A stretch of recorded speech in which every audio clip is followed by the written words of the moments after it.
Video. তোমরা সবাই কেমন আছো? আশা করি তোমরা খুব ভালো আছো আর আমি খুব ভালো আছি। তো আজকে ভিডিও টপিকটা হচ্ছে গিয়ে আর কি একটা সোপের উপরে, ঠিক আছে?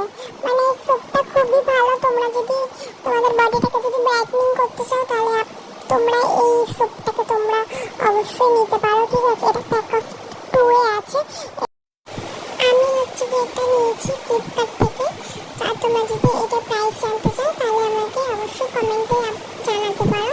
তো এই সোপটা না খুবই ভালো, খুব ব্রাইটনিং করে বডিটাকে, ঠিক আছে? মানে আমি দুদিন ইউজ করছি, তো আমি সেটা নিয়ে বুঝতে পারছি কেমন এফেক্ট হয় এই সাবানটা, ঠিক আছে? তো আমার কাছে ভালো লেগেছে, ঠিক আছে? এবার আমি আর কিছুদিন আর কি ইউজ করি, তারপর আরেকটা রিভিউ ভিডিও আমি এই সোপটা নিয়ে বানাবো, ঠিক আছে? আর তোমরা যদি দেখতে চাও তো আমাকে কমেন্টে জানাতে পারো। আমি মানে হাতের উপরে